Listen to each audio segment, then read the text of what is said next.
मानस की गत एही। जुग जुग अटल सतगुरु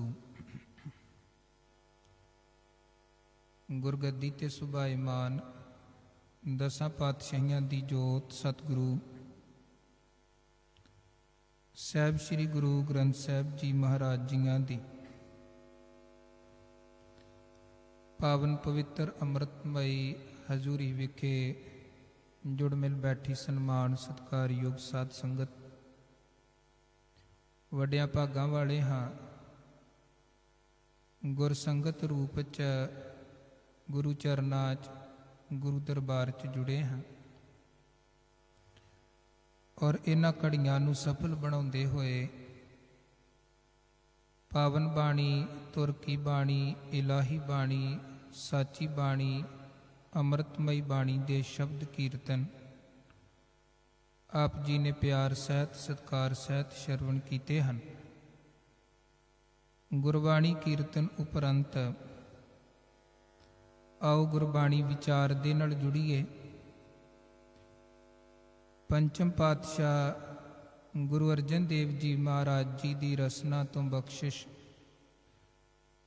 पावन बाणी सुखमनी साहब की लड़ीवार विचार चल रही है और गुरु कृपा सदका पहली अष्टपदी की विचार पिछलेरिया दीवाना च आप जी ने श्रवण की है।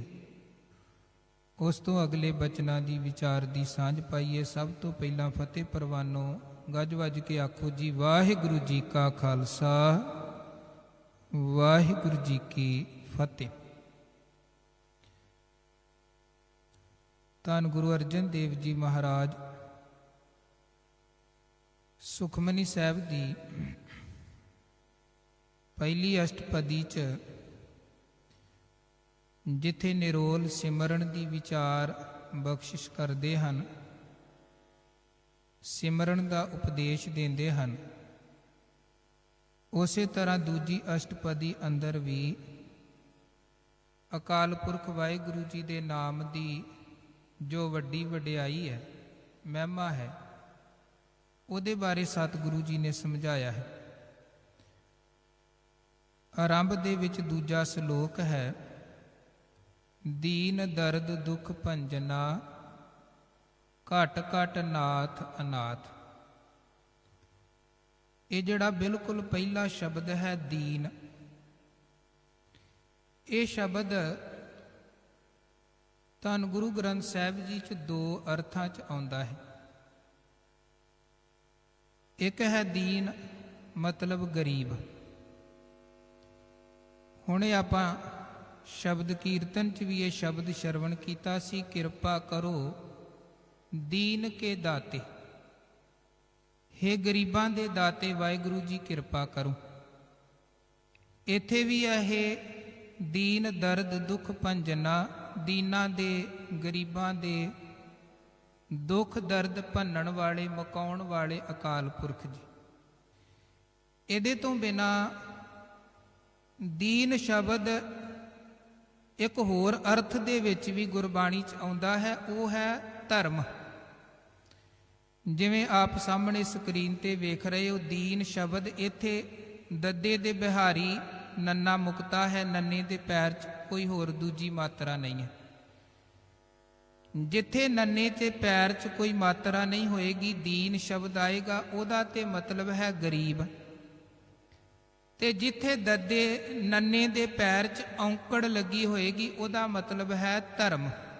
जिवें आपां कबीर साहब दे श्लोक पढ़दे हाँ दीन गवाया दुनी स्यों दुनी ना चाली साथ। वो कहते बंदे ने धर्म गवा लिया दुनिया की खातर संसार की खातर ते जेड़े संसार की खातर दुनिया की खातर धर्म छड्डिया सी वो संसार एक कदम एक पैर भी बंदे दे नाल ना तुरिया। कहण दा भाव दीन गवाया दुनी स्यों उथे दीन का मतलब है धर्म। दुनिया कारण दीन गवाया उथे भी दीन का मतलब है धर्म। इत्थे दीन का मतलब जिहड़ा ये है दीन दर्द दुख भंजना। इत्थे दीन का मतलब है गरीब। ਮਹਾਰਾਜ ਕਹਿੰਦੇ ਹੈ ਦੀਨਾਂ ਦੇ ਦਰਦ ਦੁੱਖ ਭੰਨਣ ਵਾਲੇ ਮੁਕਾਣ ਵਾਲੇ ਅਕਾਲ ਪੁਰਖ ਜੀਓ, ਘਟ ਘਟ ਨਾਥ ਅਨਾਥ। ਵੈਸੇ ਇਹ ਘਟ ਸ਼ਬਦ ਵੀ ਗੁਰਬਾਣੀ 'ਚ ਕਈ ਅਰਥਾਂ ਦੇ ਵਿੱਚ ਆਉਂਦਾ ਹੈ। ਘਟ ਦਾ ਮਤਲਬ ਹਿਰਦੇ ਮਨ ਨੂੰ ਵੀ ਘਟ ਸ਼ਬਦ ਦੇ ਰੂਪ ਦੇ ਵਿੱਚ ਮਹਾਰਾਜ ਨੇ ਵਰਤਿਆ ਹੈ। ਸਭੈ ਘਟ ਰਾਮ ਬੋਲੇ, ਰਾਮਾ ਬੋਲੇ ਰਾਮ ਬਿਨਾ ਕੋ ਬੋਲੇ ਰੇ। ਉੱਥੇ ਜਿਹੜਾ ਘਟ ਆਉਂਦਾ ਹੈ ਉਹਦਾ ਮਤਲਬ ਹੈ ਹਿਰਦਾ। ਸਾਰਿਆਂ ਦੇ ਸਭੈ ਘਟ ਰਾਮ ਬੋਲੇ, ਅੰਦਰ ਰੱਬ ਬੋਲ ਰਿਹਾ ਹੈ ਮਨ 'ਚ। ਘਟ ਘਟਣ ਦੇ ਅਰਥਾਂ ਦੇ ਵਿੱਚ ਵੀ ਆਉਂਦਾ ਹੈ, ਥੋੜੇ ਹੋਣ ਦੇ ਵਿੱਚ। ਮਹਾਰਾਜ ਕਹਿੰਦੇ ਘਟ ਘਟ ਹਰ ਹਿਰਦੇ ਦੀ ਜਾਣਨ ਵਾਲੇ ਨਾਥ ਅਨਾਥ, ਅਨਾਥਾਂ ਦੇ ਨਾਥ, ਜਿਨ੍ਹਾਂ ਦਾ ਕੋਈ ਮਾਲਕ। ਨਾਥ ਸ਼ਬਦ ਦਾ ਮਤਲਬ ਹੈ ਮਾਲਕ, ਅਨਾਥ ਦਾ ਮਤਲਬ ਹੈ ਜਿਹਦਾ ਕੋਈ ਮਾਲਕ ਨਹੀਂ ਹੈ, ਜਿਹਦਾ ਕੋਈ ਸਹਾਰਾ ਨਹੀਂ ਹੈ। ਮਹਾਰਾਜ ਕਹਿੰਦੇ ਹੈ ਦੀਨਾਂ ਦੇ ਦੁੱਖ ਦਰਦ ਦੂਰ ਕਰਨ ਵਾਲੇ, ਘਟ ਘਟ ਦੀ ਜਾਣਨ ਵਾਲੇ, ਅਨਾਥਾਂ ਦੇ ਨਾਥ, ਬੇਸਹਾਰਿਆਂ ਦੇ ਸਹਾਰੇ ਅਕਾਲ ਪੁਰਖ ਜੀਓ, ਸ਼ਰਨ ਤੁਮਾਰੀ ਆਇਓ ਨਾਨਕ ਕੇ ਪ੍ਰਭ ਸਾਥ। ਧੰਨ ਗੁਰੂ ਅਰਜਨ ਸਾਹਿਬ ਕਹਿੰਦੇ ਹੈ ਮੇਰੇ ਮਾਲਕ ਜੀ, ਤੁਹਾਡੀ ਸ਼ਰਨ ਦੇ ਵਿੱਚ ਆਏ ਹਾਂ। ਗੁਰੂ ਨਾਨਕ ਜੀ ਦਾ ਪੱਲਾ ਫੜ ਕੇ, ਗੁਰੂ ਨਾਨਕ ਜੀ ਦਾ ਸਹਾਰਾ ਲੈ ਕੇ ਹੁਣ ਤੁਹਾਡੀ ਸ਼ਰਨ ਦੇ ਵਿੱਚ ਆਏ। ਹੁਣ ਤੁਸੀਂ ਰਹਿਮਤ ਕਰੋ, ਸਗਲ ਦੁਆਰ ਕੋ ਛੱਡ ਕੇ ਗਹਿਓ ਤੁਹਾਰੋ ਦੁਆਰ, ਬਾਹੇ ਗਹੇ ਕੀ ਲਾਜ ਅਸ ਗੋਬਿੰਦ ਦਾਸ ਤੁਹਾਰ। ਅੱਗੇ ਅਸ਼ਟਪਦੀ ਦੀ ਆਰੰਭਤਾ ਹੁੰਦੀ ਹੈ ਤੇ ਬੀਬੀਆਂ ਭੈਣਾਂ ਖਾਸ ਤੌਰ ਤੇ ਸੁਖਮਨੀ ਸਾਹਿਬ ਦਾ ਪਾਠ ਬੜੇ ਪਿਆਰ ਦੇ ਨਾਲ ਕਰਦੀਆਂ ਨੇ। ਇੱਕ ਗੱਲ ਬਾਣੀ ਪੜ੍ਹਦਿਆਂ ਬੜੀ ਸਮਝਣ ਵਾਲੀ ਹੈ। ਇਸ ਅਸ਼ਟਪਦੀ ਦੇ ਅੰਦਰ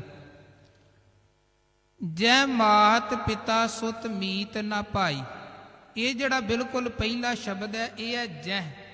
ਇਹਨੂੰ ਜਹ ਪੜ੍ਹਨਾ ਹੈ। ਪਰ ਅੱਗੇ ਚੱਲ ਕੇ ਜੱਜੇ ਦੇ ਸਿਹਾਰੀ ਲੱਗ ਕੇ ਹਾਹਾ ਸ਼ਬਦ ਆਉਂਦਾ ਹੈ, ਉਹਨੂੰ ਪੜ੍ਹਨਾ ਹੈ ਜਿਹ। ਜਿਹ ਮਾਰਗ ਕੇ ਗਨੇ ਜਾਹੇ ਨਾ ਕੋਸਾ। ਨਹੀਂ ਤੇ ਕਈ ਵਾਰ ਕੀ ਹੁੰਦਾ ਹੈ, ਸਾਰੀਆਂ ਥਾਵਾਂ ਤੇ ਆਪਾਂ ਤੇਜ਼ੀ ਦੇ ਨਾਲ ਪੜ੍ਹਦਿਆਂ ਜੈ ਹੀ ਪੜ੍ਹੀ ਜਾਂਦੇ ਹਾਂ। ਜੈ ਜਿੱਥੇ ਇਹ ਸ਼ਬਦ ਇਸ ਰੂਪ ਦੇ ਵਿੱਚ ਲਿਖਿਆ ਜੱਜਾ ਹਾਹਾ, ਉਹਨੂੰ ਪੜਾਂਗੇ ਜਹ। ਜਿੱਥੇ ਜੱਜੇ ਦੇ ਸਿਹਾਰੀ ਲੱਗ ਕੇ ਆਵੇਗਾ ਉਹ ਪੜਨਾ ਹੈ ਜਿਹ। ਜੇ ਸਿਹਾਰੀ ਨਾਲ ਪੜਨੀ ਹੈ। ਮਹਾਰਾਜ ਕਹਿੰਦੇ ਜਹ ਮਾਤ ਪਿਤਾ ਸੁਤ ਮੀਤ ਨਾ ਭਾਈ, ਮਨ ਊਹਾ ਨਾਮ ਤੇਰਾ ਸੰਗ ਸਹਾਈ। ਹੈ ਮੇਰੇ ਮਨਾ, ਜਿਹੜੀ ਜਗ੍ਹਾ ਤੇ ਮਾਤਾ ਪਿਤਾ, ਸੁਤ ਦਾ ਭਾਵ ਹੈ ਪੁੱਤਰ, ਮੀਤ ਭਾਵ ਮਿੱਤਰ ਤੇ ਭਾਈ, ਜਿੱਥੇ ਨਾ ਮਾਤਾ ਨਾ ਪਿਤਾ ਨਾ ਪੁੱਤਰ ਨਾ ਭਾਈ ਨਾ ਮਿੱਤਰ, ਕਿਸੇ ਦਾ ਸਹਾਰਾ ਤੇਰੇ ਨਾਲ ਨਹੀਂ ਚੱਲਣਾ, ਉੱਥੇ ਅਕਾਲ ਪੁਰਖ ਵਾਹਿਗੁਰੂ ਦੇ ਨਾਮ ਦਾ ਸਹਾਰਾ ਤੇਰੇ ਲਈ ਹੈ। ਅਕਾਲ ਪੁਰਖ ਵਾਹਿਗੁਰੂ ਦੇ ਨਾਮ ਦਾ ਸਹਾਰਾ। ਹੁਣ ਵੇਖੋ ਮਾਤਾ ਪਿਤਾ ਭਰਾ, ਬਾਕੀ ਜਿੰਨੇ ਵੀ ਸਾਡੇ ਰਿਲੇਟਿਵ ਹਨ, ਪੇਰੈਂਟਸ ਹਨ, ਸਾਰਿਆਂ ਦਾ ਠੀਕ ਹੈ ਦੁਨਿਆਵੀ ਤੌਰ ਤੇ ਸਾਡੀ ਲਾਈਫ ਅੰਦਰ, ਸਾਡੀ ਜ਼ਿੰਦਗੀ ਦੇ ਅੰਦਰ ਆਪਣਾ ਆਪਣਾ ਰੋਲ ਹੁੰਦਾ ਹੈ। ਪਰ ਇੱਥੇ ਗੁਰੂ ਮਹਾਰਾਜ ਕਹਿੰਦੇ ਹਰ ਜਗ੍ਹਾ ਤੇ ਇਹ ਸਾਕਾ ਸੰਬੰਧੀ ਸਹਾਈ ਨਹੀਂ ਹੋ ਸਕਦੇ ਹਨ। ਕਈ ਵਾਰ ਬੰਦਾ ਬਿਮਾਰ ਹੈ, ਹਸਪਤਾਲ 'ਚ ਪਿਆ ਹੈ, ਔਰ ਠੀਕ ਹੈ ਬੇਸ਼ੱਕ ਮਾਤਾ ਪਿਤਾ ਪੈਸਾ ਜਿੰਨਾ ਮਰਜ਼ੀ ਬੰਦੇ ਦੇ ਕੋਲ ਹੋਵੇ, ਉੱਥੇ ਫਿਰ ਕੋਈ ਸਹਾਰਾ ਨਹੀਂ ਹੁੰਦਾ। ਉੱਥੇ ਤੇ ਫਿਰ ਅਸੀਂ ਅਖੀਰ ਗੁਰੂ ਅੱਗੇ ਅਰਦਾਸ ਕਰਦੇ ਹਾਂ, ਮਾਲਕ ਜੀ ਤੁਸੀਂ ਕਿਰਪਾ ਕਰੋ, ਤੰਦਰੁਸਤੀ ਮਿਲੇਗੀ, ਨਹੀਂ ਤੇ ਹੋਰ ਸਾਡਾ ਕੋਈ ਸਹਾਰਾ ਨਹੀਂ ਹੈ। ਇੱਕ ਪੱਖ ਤੇ ਇਹ ਹੈ। ਇੱਕ ਇਹਦਾ ਦੂਜਾ ਪੱਖ ਵੇਖੋ, ਦੁਨਿਆਵੀ ਤੌਰ ਤੇ ਕਿਸੇ ਮਾਤਾ ਪਿਤਾ ਦੇ ਕੋਲ ਬੜੀ ਸੰਪਤੀ ਹੈ, ਦੌਲਤ ਹੈ, ਪੈਸੇ ਹਨ, ਉਹ ਆਪਣੇ ਬੱਚੇ ਨੂੰ ਆਪਣੀ ਪ੍ਰਾਪਰਟੀ ਦੇ ਕੇ, ਜੇ ਪਿਤਾ ਕਰੋੜਪਤੀ ਹੈ ਪੁੱਤਰ ਨੂੰ ਕਰੋੜਪਤੀ ਬਣਾ ਦੇਵੇਗਾ। ਇੱਕ ਧਨੀ ਅਮੀਰ ਪਿਤਾ ਆਪਣੇ ਪੁੱਤਰ ਨੂੰ ਅਮੀਰ ਬਣਾ ਸਕਦਾ ਹੈ, ਭਾਵੇਂ ਪੁੱਤ ਕੁਝ ਵੀ ਨਾ ਕਰੇ ਉਹ ਫਿਰ ਵੀ ਧਨੀ ਬਣ ਗਿਆ, ਪੈਸੇ ਵਾਲਾ ਬਣ ਗਿਆ।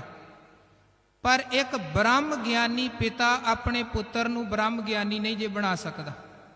ਹਾਂ, ਬ੍ਰਹਮ ਗਿਆਨ ਦਾ ਉਪਦੇਸ਼ ਜ਼ਰੂਰ ਦੇ ਸਕਦਾ, ਪਰ ਇਹ ਨਹੀਂ ਕਿ ਪਿਤਾ ਕਵੇ ਮੈਂ ਪਰਮਾਤਮਾ ਦਾ ਨਾਮ ਜਪ ਜਪ ਕੇ ਬੜਾ ਨਾਮ ਜਪਿਆ ਤੇ ਹੁਣ ਜਪਿਆ ਨਾਮ ਮੈਂ ਆਪਣੇ ਪੁੱਤ ਦੇ ਨਾਮ ਤੇ ਟ੍ਰਾਂਸਫਰ ਕਰ ਦੇਵਾਂ। ਉਹ ਨਹੀਂ ਹੋ ਸਕਦਾ। ਜੇ ਪੁੱਤਰ ਨੇ ਬ੍ਰਹਮ ਗਿਆਨੀ ਬਣਨਾ, ਉਹਨੂੰ ਆਪ ਨਾਮ ਬਾਣੀ ਦੀ ਕਮਾਈ ਕਰਨੀ ਪਏਗੀ। ਇਦਾਂ ਨਹੀਂ ਹੈ। ਇਹ ਨਾਮ ਬਾਣੀ ਸਿਮਰਨ ਦੀ ਦੌਲਤ ਐਸੀ ਹੈ ਜਿਹੜੀ ਇੱਧਰ ਉੱਧਰ ਟਰਾਂਸਫਰ ਨਹੀਂ ਹੋ ਸਕਦੀ। ਹਾਂ, ਉਪਦੇਸ਼ ਇੱਕ ਦੂਜੇ ਨੂੰ ਦਿੱਤਾ ਜਾ ਸਕਦਾ ਹੈ, ਪਰ ਕਮਾਈ ਹਰ ਇੱਕ ਨੂੰ ਆਪ ਕਰਨੀ ਪੈਂਦੀ ਹੈ। ਜੇ ਪਿਤਾ ਦਾ ਜਪਿਆ ਹੋਇਆ ਨਾਮ ਔਲਾਦ ਤੱਕ ਟਰਾਂਸਫਰ ਹੋ ਸਕਦਾ ਹੁੰਦਾ ਤੇ ਧੰਨ ਗੁਰੂ ਰਾਮਦਾਸ ਮਹਾਰਾਜ ਪ੍ਰਿਥੀ ਚੰਦ ਨੂੰ ਇਦਾਂ ਹੀ ਨਾਮ ਦੇ ਦਿੰਦੇ, ਜਪਿਆ ਜਪਾਇਆ। ਫਿਰ ਤੇ ਪ੍ਰਿਥੀ ਚੰਦ ਵੀ ਉਸ ਅਵਸਥਾ ਤੇ।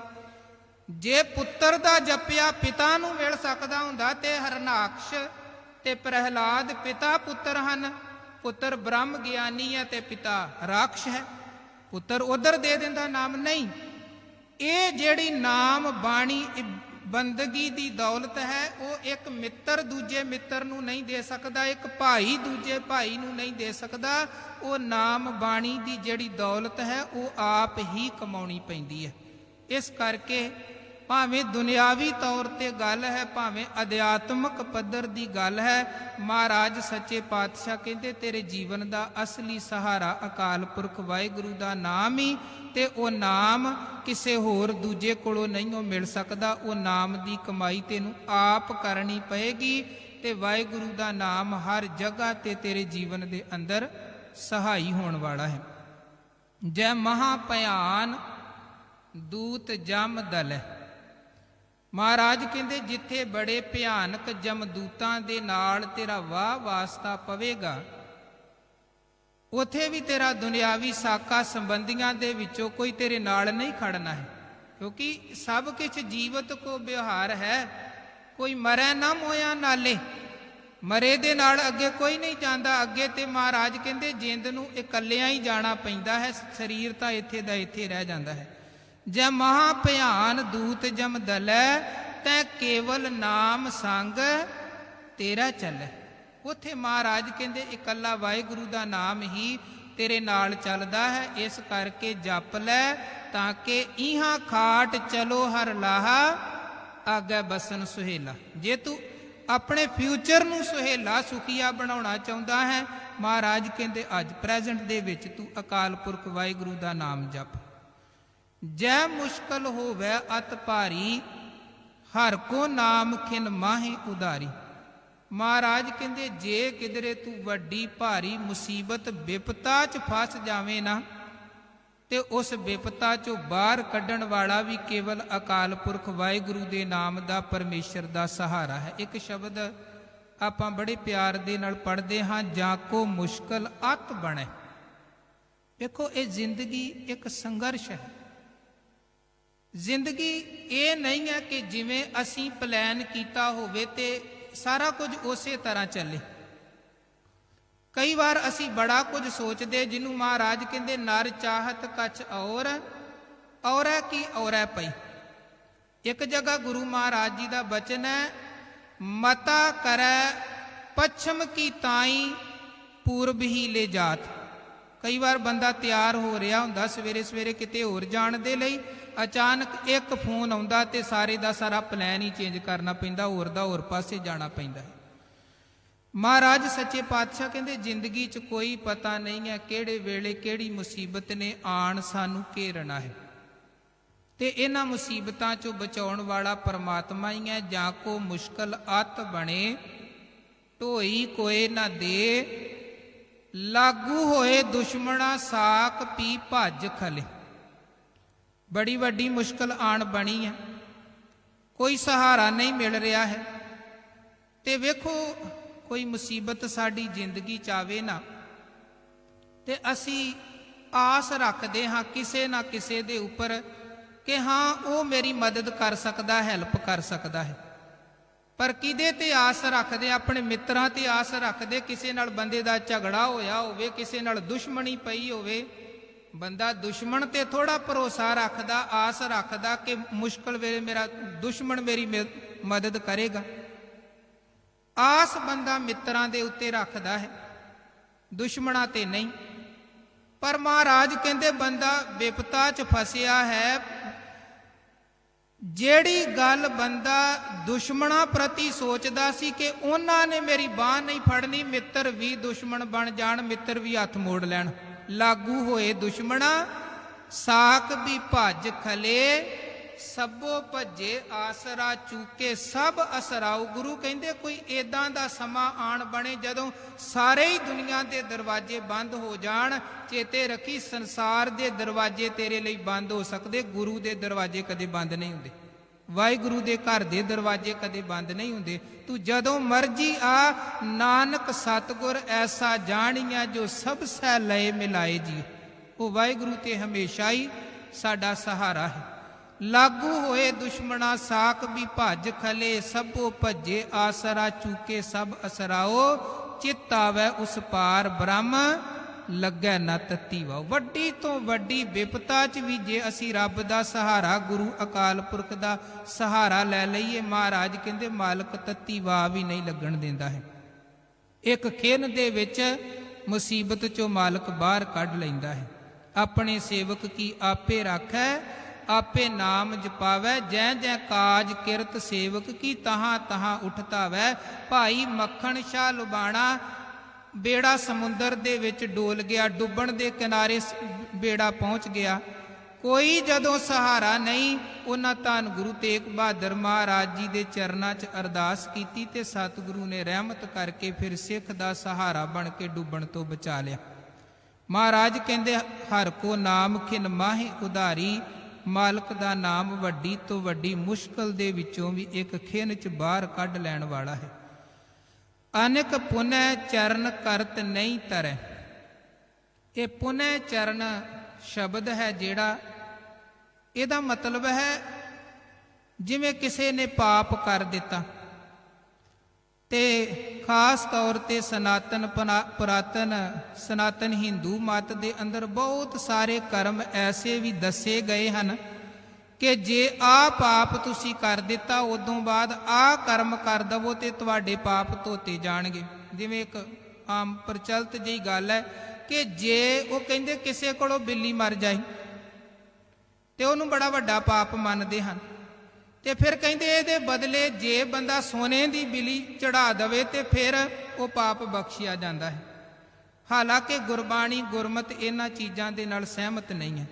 ਮਹਾਰਾਜ ਕਹਿੰਦੇ ਅਨੇਕ ਪੁਨੈ ਚਰਨ ਕਰਤ ਨਹੀਂ ਤਰੈ। ਤੂੰ ਕਿੰਨੇ ਵੀ ਪਰਾਸ਼ਿਤ ਦੇ ਕਰਮ ਕਰ ਲੈ, ਜੇ ਤੂੰ ਗੁਨਾਹ ਕੀਤਾ, ਤੂੰ ਪਾਪ ਕੀਤਾ, ਆ ਬਾਹਰ ਦੇ ਦੁਨਿਆਵੀ ਸੰਸਾਰੀ ਕਰਮ ਫਿਰ ਤੈਨੂੰ ਪਾਰ ਨਹੀਂ ਉਹ ਲੰਘਾ ਸਕਦੇ। ਫਿਰ ਕਿਵੇਂ ਬੰਦਾ ਪਾਰ ਲੰਘ ਸਕਦਾ ਹੈ? ਹਰ ਕੋ ਨਾਮ ਕੋਟ ਪਾਪ ਪਰ ਹਰੈ। ਮਹਾਰਾਜ ਕਹਿੰਦੇ ਅਕਾਲ ਪੁਰਖ ਦੇ ਨਾਮ ਦੇ ਨਾਲ ਜੁੜਨਾ ਪਏਗਾ। ਵਾਹਿਗੁਰੂ ਦਾ ਨਾਮ ਤੇਰੇ ਕਰੋੜਾਂ ਪਾਪ ਖਤਮ ਕਰਨ ਵਾਲਾ ਹੈ। ਕੋਟ ਦਾ ਮਤਲਬ ਹੈ ਕਰੋੜ। ਕੋਟ ਸ਼ਬਦ ਵੀ ਗੁਰਬਾਣੀ 'ਚ ਦੋ ਅਰਥਾਂ 'ਚ ਆਉਂਦਾ। ਜੇ ਸਾਹਮਣੇ ਜਿਹੜਾ ਆਪ ਪੜ੍ਹ ਰਹੇ ਹੋ, ਕੋਟ ਦੇ ਟੈਂਕੇ ਦੇ ਸਿਹਾਰੀ ਲੱਗੀ ਹੈ। ਜਿੱਥੇ ਵੀ ਗੁਰੂ ਗ੍ਰੰਥ ਸਾਹਿਬ 'ਚ ਕੋਟ ਦੇ ਟੈਂਕੇ ਦੇ ਸਿਹਾਰੀ ਲੱਗ ਕੇ ਕੋਟ ਆਏਗਾ, ਉਹਦਾ ਮਤਲਬ ਹੈ ਕਰੋੜ। ਤੇ ਕਈਆਂ ਥਾਵਾਂ ਤੇ ਕੋਟ ਦੇ ਟੈਂਕੇ ਦੇ ਔਂਕੜ ਲੱਗੀ ਹੋਈ ਹੈ, ਉਹਦਾ ਮਤਲਬ ਹੈ ਕਿਲਾ, ਇੱਕ ਕਿਲਾ। ਤੇ ਕਈ ਜਗ੍ਹਾ ਤੇ ਕੋਟ ਦੇ ਕੱਕੇ ਨੂੰ ਹੋੜਾ ਟੈਂਕਾ ਹੈ, ਟੈਂਕੇ ਦੇ ਮਾਤਰਾ ਕੋਈ ਵੀ ਨਹੀਂ ਲੱਗੀ, ਉਹਦਾ ਮਤਲਬ ਹੈ ਬਹੁਤੇ ਕਿਲੇ। ਜਿੱਥੇ ਕੋਟ ਦੇ ਟੈਂਕੇ ਦੇ ਸਿਹਾਰੀ ਹੈ, ਉਹਦਾ ਮਤਲਬ ਹੈ ਕਰੋੜ। ਜਿੱਥੇ ਪੈਰ 'ਚ ਟੈਂਕੇ ਦੇ ਔਂਕੜ ਹੈ, ਉਹਦਾ ਮਤਲਬ ਹੈ ਇੱਕ ਕਿਲਾ। ਤੇ ਜਿੱਥੇ ਟੈਂਕਾ ਬਿਲਕੁਲ ਮੁਕਤਾ ਹੈ, ਉਹਦਾ ਭਾਵ ਹੈ ਬਹੁਤੇ ਕਿਲੇ। ਖੈਰ, ਮਹਾਰਾਜ ਕਹਿੰਦੇ ਹਰ ਕੋ ਨਾਮ ਕੋਟ ਪਾਪ ਪਰ ਹਰੈ। ਵਾਹਿਗੁਰੂ ਦਾ ਨਾਮ ਤੇਰੇ ਜੀਵਨ ਦੇ ਕਰੋੜਾਂ ਕਰੋੜਾਂ ਪਾਪ ਖਤਮ ਕਰਨ ਵਾਲਾ। ਰੋਜ਼ ਆਪਾਂ ਬਚਨ ਪੜ੍ਹਦੇ ਹਾਂ, ਭਰੀਐ ਮਤ ਪਾਪਾਂ ਕੈ ਸੰਗ, ਉਹ ਧੁਪੈ ਨਾਮੈ ਕੈ ਰੰਗ। ਵਾਹਿਗੁਰੂ ਦਾ ਨਾਮ ਪਾਪਾਂ ਤੋਂ ਮੁਕਤੀ ਬਖਸ਼ਦਾ ਹੈ। ਗੁਰਮੁਖ ਨਾਮ ਜਪੋ ਮਨ ਮੇਰੇ। ਧੰਨ ਗੁਰੂ ਅਰਜਨ ਸਾਹਿਬ ਕਹਿੰਦੇ, ਹੇ ਮੇਰੇ ਮਨਾ, ਗੁਰੂ ਦੀ ਸ਼ਰਨ ਦੇ ਵਿੱਚ ਜੁੜ ਕੇ ਅਕਾਲ ਪੁਰਖ ਵਾਹਿਗੁਰੂ ਦਾ ਪਰਮਾਤਮਾ ਦਾ ਨਾਮ ਜਪ, ਨਾਨਕ ਪਾਵੋ ਸੂਖ ਕਨੇਰੇ। ਜਦੋਂ ਗੁਰੂ ਦੀ ਸ਼ਰਨ ਦੇ ਵਿੱਚ ਜੁੜ ਕੇ ਤੂੰ ਪਰਮਾਤਮਾ ਦਾ ਨਾਮ ਜਪੇਂਗਾ, ਫਿਰ ਕਨੇਰੇ ਭਾਵ ਬਹੁਤ ਜ਼ਿਆਦਾ ਸੁੱਖ ਤੇਰੀ ਝੋਲੀ 'ਚ ਪੈਣਗੇ। ਸੁੱਖ ਹੀ ਸੁੱਖ ਵਾਹਿਗੁਰੂ ਦੇ ਨਾਮ ਦੇ ਨਾਲ ਜੁੜ ਕੇ ਤੇਰੇ ਜੀਵਨ 'ਚ ਬਣਨਗੇ। ਸਗਲ ਸ੍ਰਿਸ਼ਟ ਕੋ ਰਾਜਾ ਦੁਖੀਆ। ਮਹਾਰਾਜ ਕਹਿੰਦੇ ਭਾਵੇਂ ਕੋਈ ਸਾਰੀ ਸ੍ਰਿਸ਼ਟੀ ਦਾ ਵੀ ਰਾਜਾ ਬਣ ਜਾਏ ਨਾ, ਆ ਬਾਹਰ ਦੀ ਕੁੱਲ ਦੁਨੀਆ ਦੀ ਹਕੂਮਤ ਵੀ ਕਿਸੇ ਨੂੰ ਮਿਲ ਜਾਏ, ਗਰੰਟੀ ਨਹੀਂ ਹੈ ਕਿ ਬੰਦਾ ਸੁਖੀ ਹੈ, ਗਰੰਟੀ ਨਹੀਂ। ਹਾਲਾਂਕਿ ਜਿੱਡੇ ਵੱਡੇ ਰਾਜੇ ਮਹਾਰਾਜੇ ਤਖਤਾਂ ਦੇ ਮਾਲਕ ਹੁੰਦੇ ਹਨ, ਓਨੀਆਂ ਹੀ ਉਹਨਾਂ ਦੇ ਜੀਵਨ ਦੇ ਅੰਦਰ ਪਰੇਸ਼ਾਨੀਆਂ ਬਹੁਤੀਆਂ ਹੁੰਦੀਆਂ। ਔਰੰਗਜ਼ੇਬ ਨੇ ਤੇ ਇੱਕ ਸਮਾਂ ਐਸਾ ਆਇਆ, ਕਿੱਡੇ ਵੱਡੇ ਹਿੰਦੁਸਤਾਨ ਦਾ ਬਾਦਸ਼ਾਹ, ਤੇ ਉਹਦੇ ਹੁਕਮ ਤੋਂ ਬਿਨਾ ਪਤਾ ਵੀ ਹਿੱਲ ਨਹੀਂ ਸੀ ਸਕਦਾ। ਜਦ ਸਾਹਿਬਜ਼ਾਦਿਆਂ ਨੂੰ ਸ਼ਹੀਦ ਉਸ ਜ਼ਾਲਮ ਨੇ ਕਰ ਦਿੱਤਾ, ਗੁਰੂ ਤੇਗ ਬਹਾਦਰ ਸਾਹਿਬ ਦੀ ਸ਼ਹਾਦਤ ਹੋਈ, ਬੜਾ ਜ਼ੁਲਮ ਉਹਨੇ ਢਾਇਆ। ਇੱਕ ਸਮਾਂ ਆਇਆ, ਮਹਾਰਾਜ ਨੇ ਜ਼ਫਰਨਾਮਾ ਲਿਖਿਆ, ਔਰੰਗਜ਼ੇਬ ਨੂੰ ਆਪਣੇ ਗੁਨਾਹਾਂ ਦਾ ਅਹਿਸਾਸ ਹੋਇਆ। ਫਿਰ ਉਹਨੇ ਗੁਰੂ ਕਲਗੀਧਰ ਮਹਾਰਾਜ ਵੱਲ ਇੱਕ ਪੱਤਰ ਲਿਖਿਆ ਸੀ। ਉਹਦੇ 'ਚ ਇੱਕ ਗੱਲ ਉਹਨੇ ਕਹੀ, ਕਹਿੰਦਾ ਮੈਂ ਖੁਦਾ ਅੱਲਾਹ ਤਾਲਾ ਅੱਗੇ ਇੱਕ ਦੁਆ ਕਰਦਾ, ਇੱਕ ਬੇਨਤੀ ਕਰਦਾ ਹਾਂ ਕਿ ਇਹ ਖੁਦਾ ਕਿਸੇ ਨੂੰ ਬਾਦਸ਼ਾਹ ਨਾ ਬਣਾਵੇ, ਖੁਦਾ ਕਿਸੇ ਨੂੰ ਬਾਦਸ਼ਾਹ ਨਾ ਬਣਾਵੇ। ਉਹਨੇ ਅੱਗੇ ਲਿਖਿਆ, ਕਹਿੰਦਾ ਮੈਂ ਠੀਕ ਹੈ ਸਾਰੀ ਜ਼ਿੰਦਗੀ ਬਾਦਸ਼ਾਹਤ ਕਮਾਈ ਹੈ, ਪਰ ਮੈਂ ਸਮਝਦਾ ਹਾਂ ਦੁਨੀਆ ਦਾ ਸਭ ਤੋਂ ਬਦਕਿਸਮਤ ਬੰਦਾ ਬਾਦਸ਼ਾਹ ਹੁੰਦਾ ਹੈ, ਸਭ ਤੋਂ ਬਦਕਿਸਮਤ ਬੰਦਾ ਬਾਦਸ਼ਾਹ ਹੁੰਦਾ ਹੈ। ਸੋ ਮਹਾਰਾਜ ਕਹਿੰਦੇ ਕੋਈ ਗਰੰਟੀ ਨਹੀਂ ਹੈ ਬੰਦਾ ਕਵੇ ਕਿ ਮੇਰੇ ਕੋਲ ਰਾਜ ਭਾਗ ਆ ਗਿਆ ਤੇ ਮੈਂ ਸੁਖੀ ਹਾਂ। ਪਾਤਸ਼ਾਹ ਕਹਿੰਦੇ ਭਾਵੇਂ ਸਾਰੀ ਦੁਨੀਆ ਦਾ ਵੀ ਕੋਈ ਰਾਜਾ ਬਣ ਜਾਏ ਨਾ, ਤੇ ਦੁੱਖ ਹੀ ਦੁੱਖ ਜੀਵਨ 'ਚ ਹੋਣਗੇ, ਸੁੱਖ ਨਹੀਂ, ਪਰੇਸ਼ਾਨੀਆਂ ਹੀ ਹੋਣਗੀਆਂ ਜਿੰਨਾ ਖਲਾਰਾ ਵਧੇਗਾ। ਸਗਲ ਸ੍ਰਿਸ਼ਟ ਕੋ ਰਾਜਾ ਦੁਖੀਆ, ਹਰ ਕਾ ਨਾਮ ਜਪਤ ਹੋਏ ਸੁਖੀਆ। ਸੁਖੀ ਕੌਣ ਹੈ? ਜਿਹੜਾ ਪਰਮਾਤਮਾ ਦਾ ਨਾਮ ਜਪਦਾ। ਇੱਕ ਪਾਸੇ ਤਖਤ ਤੇ ਬੈਠਾ ਦੁਖੀ ਹੈ, ਦੂਜੇ ਪਾਸੇ ਬਾਬਾ ਕਬੀਰ ਸਾਹਿਬ ਵਰਗੇ, ਫਰੀਦ ਸਾਹਿਬ ਵਰਗੇ, ਨਾਮਦੇਵ ਸਾਹਿਬ ਵਰਗੇ, ਠੀਕ ਹੈ ਖਾਣ ਦੇ ਲਈ ਮਸਾਂ 2 ਵਕਤ ਦਾ ਗੁਜ਼ਾਰਾ ਚੱਲਦਾ, ਪਰ ਜੀਵਨ ਕਿਹੜੇ ਸਿਖਰ ਤੇ ਪਹੁੰਚਿਆ ਹੈ? ਨਾਨਕ ਭਗਤਾਂ ਸਦਾ ਵਿਗਾਸ, ਸੁਣੈ ਦੁਖ ਪਾਪ ਕਾ ਨਾਸ਼। ਕਹਿੰਦੇ ਕੋਈ ਦੁੱਖ, ਕੋਈ ਰੋਗ, ਕੋਈ ਸੋਗ, ਕੋਈ ਗਮ, ਕੋਈ ਚਿੰਤਾ ਹੀ ਨਹੀਂ ਹੈ। ਬਾਬਾ ਰਵਿਦਾਸ ਸਾਹਿਬ ਤੇ ਕਹਿੰਦੇ ਬੇਗਮ ਪੁਰਾ ਸ਼ਹਿਰ ਕੋ ਨਾਉ। ਉਹ ਕਹਿੰਦੇ ਅਸੀਂ ਤੇ ਉਸ ਸ਼ਹਿਰ 'ਚ, ਉਸ ਅਵਸਥਾ 'ਚ ਵਿਚਰਦੇ ਜਿਉਂਦੇ ਆ ਜਿੱਥੇ ਗਮ ਹੀ ਕੋਈ ਨਹੀਂ ਹੈ, ਕੋਈ ਚਿੰਤਾ ਹੀ ਨਹੀਂ ਹੈ। ਉਹ ਅਵਸਥਾ ਬਣੀ ਕਿਵੇਂ? ਵਾਹਿਗੁਰੂ ਦੇ ਨਾਮ ਦੇ ਨਾਲ ਜੁੜ ਕੇ। ਪਾਤਸ਼ਾਹ ਕਹਿੰਦੇ ਹਰ ਕਾ ਨਾਮ ਜਪਤ ਹੋਏ ਸੁਖੀਆ, ਲੱਖ ਕਰੋੜੀ ਬੰਦ ਨਾ ਪਰੈ। ਇਹ ਜਿਹੜਾ ਸ਼ਬਦ ਹੈ, ਇਹ ਬੰਦ ਪੜਨਾ, ਕਈ ਵਾਰ ਇਹਨੂੰ ਬੰਧਨ ਪੜ ਦਿੰਦੇ ਹਨ, ਨਹੀਂ, ਇਹ ਬੰਦ ਸ਼ਬਦ ਹੈ। ਮਹਾਰਾਜ ਕਹਿੰਦੇ ਕਿਸੇ ਬੰਦੇ ਦੇ ਕੋਲ ਲੱਖਾਂ ਕਰੋੜਾਂ ਰੁਪਈਆ ਵੀ ਹੋਵੇ ਨਾ, ਮਨ ਰੱਜਦਾ ਨਹੀਂ ਹੈ। ਬੰਦ ਭਾਵ ਬੰਨ, ਜਿਵੇਂ ਡੈਮ, ਉਹਨਾਂ ਨੂੰ ਪੰਜਾਬੀ 'ਚ ਬੰਨ ਕਿਹਾ ਜਾਂਦਾ ਹੈ, ਜਿੱਥੇ